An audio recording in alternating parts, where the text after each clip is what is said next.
नमस्कार। कल्याण ज्वेलर्स के क्वार्टर 4 के नतीजे आ चुके हैं और बाजार में इनकी काफी चर्चा है। चलिए सीधे इन नंबरों के अंदर गोता लगाते हैं और डिकोड करते हैं कि आखिर इन वित्तीय नतीजों की असली कहानी क्या है। हम पूरी तरह से कंपनी की रिपोर्ट और मार्केट डेटा पर बात करेंगे ताकि एक बिल्कुल स्पष्ट और निष्पक्ष तस्वीर सामने आ सके। तो चलिए बिना किसी देरी के शुरू करते हैं और शुरुआत ही एक काफी पॉजिटिव खबर से करते हैं। इस क्वार्टर में कंपनी ने 50 पैसे यानी 0.5 रुपीस प्रति शेयर के डिविडेंड का ऐलान किया है।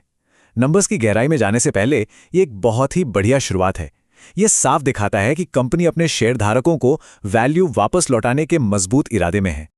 अब बात करते हैं फाइनेंशियल फनल के सबसे ऊपरी हिस्से की, यानी रेवेन्यू की। दिलचस्प बात यह है कि यहां कोई बड़ा सरप्राइज नहीं मिला। मार्केट का अनुमान था कि रेवेन्यू 10,300 करोड़ रुपए के आसपास रहेगा और एक्चुअल रेवेन्यू आया है 10,274 करोड़ रुपए। तो ये बिल्कुल इनलाइन नंबर है, एकदम मार्केट की उम्मीदों के मुताबिक। दरअसल कंपनी ने अपने पहले के अपडेट्स में इसके संकेत दे भी दिए थे, तो बाजार पहले से ही इसके लिए तैयार था। अगर इस रेवेन्यू टाइमलाइन को थोड़ा और जूम इन करके देखें तो पिछले साल इसी समय रेवेन्यू सिर्फ 6,181 करोड़ रुपए था।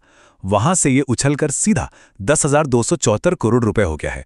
मतलब साल दर साल के हिसाब से करीब 68% की एक जबरदस्त छलांग।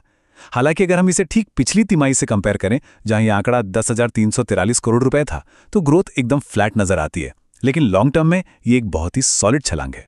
खैर, रेवेन्यू तो आ गया, लेकिन फनल में थोड़ा और नीचे चलें तो बात आती है खर्चों की। और किसी भी बिजनेस का असली टेस्ट यही होता है। कंपनी ने अपने खर्चों को 9,782 करोड़ रुपए पर बहुत ही सख्ती से बांध कर रखा है। जरा सोचिए, पिछली तिमाही में ये खर्च 9,806 करोड़ रुपए था। यानी रेवेन्यू भले ही फ्लैट रहा, लेकिन खर्चों को बढ़ने नहीं दिया गया। ये एक बहुत ही शानदार मैनेजमेंट का सबूत है। अब सवाल यह है कि इतने बड़े लेवल पर खर्चों को कंट्रोल कैसे किया गया। इसका जवाब छिपा है इस एक खास नंबर में, 2,122 करोड़ रुपए। समझ लीजिए कि ये इस क्वार्टर का सीक्रेट सॉस है। ये वो बड़ा फायदा है जो कंपनी को अपनी इन्वेंट्री यानी स्टॉक से मिला है। इन्वेंट्री की इस भारी बचत ने ही पूरे खर्चों को बैलेंस किया और बैलेंस शीट को इतनी मजबूती दी। ये इन्वेंट्री वाला फायदा कितना बड़ा गेम चेंजर है, इसका अंदाजा इसी बात से लगाया जा सकता है कि पिछले साल इसी समय ये फायदा सिर्फ 617 करोड़ रुपए था और इस साल सीधे 2,122 करोड़ रुपए। ये कोई छोटा मोटा अंतर नहीं है। अगर हम इस सेक्टर की दूसरी बड़ी कंपनी जैसे टाइटन को देखें तो इस क्वार्टर में उनका इन्वेंट्री फायदा काफी कम रहा है। उसके मुकाबले कल्याण ज्वेलर्स को यहां एक बहुत बड़ा एडवांटेज मिल गया है, जिसने इनके खर्चों के पूरे गणित को ही पलट कर रख दिया। अब इससे पहले कि हम असल मुनाफे यानी प्रॉफिट पर आएं, एक बहुत ही जरूरी बात पर ध्यान देना होगा। कल्याण के नंबर्स को हमेशा साल दर साल यानी ईयर ऑन ईयर के बेसिस पर जज किया जाना चाहिए, ना कि पिछली तिमाही से। क्योंकि देखिए, ज्वेलरी का बिजनेस काफी हद तक सीजनल होता है। त्योहारों और शादियों के सीजन का असर पड़ता है।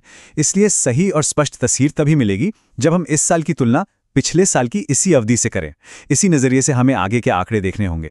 और अब बात करते हैं फाइनेंशियल फनल के सबसे रोमांचक हिस्से की, बॉटम लाइन प्रॉफिट। पिछले साल मुनाफा था 1,087 करोड़ रुपए और इस बार यह नंबर पहुंच गया सीधे 409 करोड़ रुपए पर। साल दर साल के हिसाब से देखें तो मुनाफा 2 गुने से भी ज्यादा हो गया है। हाँ, अगर हम पिछली तिमाही से तुलना करेंगे तो 2% की मामूली सी गिरावट जरूर दिखेगी, लेकिन जैसा कि हमने अभी डिस्कस किया, सही नजरिया साल दर साल का ही है और उस हिसाब से ये एक बहुत बड़ी छलांग है। तो क्या ये 409 करोड़ रुपए का प्रॉफिट मार्केट की उम्मीदों पर खरा उतरा? देखिए, बाजार के जानकारों के अनुमान काफी अलग अलग थे। कुछ रिपोर्ट्स 250 करोड़ का अनुमान लगा रही थीं, तो कुछ 450 करोड़ तक की बात कर रही थी। तो ये 409 करोड़ रुपए का जो एक्चुअल प्रॉफिट है, ये इस पूरी रेंज के ऊपरी हिस्से में बहुत ही सॉलिड तरीके से फिट बैठता है। मतलब कंपनी ने उम्मीदों से बढ़कर, या यूं कहें कि सबसे आशावादी अनुमानों के बहुत करीब अपना प्रदर्शन दिया है। सिर्फ बड़े प्रॉफिट के नंबर्स ही काफी नहीं होते। बिजनेस की असली ताकत उसकी एफिशिएंसी से नापी जाती है, यानी मार्जिन और ईपीएस। पिछले साल मार्जिन 3.03% था, जो अब बढ़कर लगभग 4% यानी 3.98% हो गया है। इसी तरह अर्निंग पर शेयर जो पिछले साल 1 रुपये 82 पैसे था, वो अब 3 रुपये 97 पैसे हो गया है। मार्जिन का इस तरह बढ़ना और ईपीएस में ये उछाल ये साबित करता है कि कंपनी सिर्फ रेवेन्यू ही नहीं बढ़ा रही है, बल्कि उस रेवेन्यू को मुनाफे में बदलने में भी पहले से कहीं ज्यादा माहिर हो गई है। तो चलिए इन सारे भारी भरकम आंकड़ों को एक जगह समेट लेते हैं। इसका सार क्या है? पहला, रेवेन्यू बिल्कुल मार्केट की उम्मीदों के अनुरूप रहा। दूसरा, इन्वेंट्री के बड़े फायदे की वजह से खर्चों को बहुत ही बेहतरीन तरीके से कंट्रोल किया गया। तीसरा, प्रॉफिट मार्जिन में शानदार बढ़ोतरी हुई है। और चौथा, सबसे अहम पॉइंट, साल दर साल आधार पर कंपनी का मुनाफा दोगुना हो गया है। फाइनेंशियली देखें तो ये एक बहुत ही मजबूत क्वार्टर रहा है। हम यहाँ किसी को शेयर खरीदने या बेचने की कोई सलाह नहीं दे रहे हैं। हमारा मकसद सिर्फ इन आंकड़ों की असली तस्वीर और ताकत को सामने रखना था। और अब आखिर में एक ऐसा सवाल जो शायद हर किसी के दिमाग में चल रहा होगा। शेयर बाजार इन शानदार और बहुप्रतीक्षित आंकड़ों पर कैसा रिएक्शन देगा? नंबर्स तो यकीनन बेहतरीन है, लेकिन बाजार हमेशा फ्यूचर की संभावनाओं पर दांव लगाता है। क्या यह मजबूती पहले से ही स्टॉक के प्राइस में शामिल हो चुकी है या फिर यहां से एक नई तेजी की शुरुआत होगी? इसका अंतिम फैसला तो आने वाला वक्त और शेयर बाजार ही करेगा। आज के इस विस्तृत विश्लेषण में बस इतना ही। इन आंकड़ों को डिकोड करने के सफर में साथ जुड़ने के लिए बहुत बहुत शुक्रिया।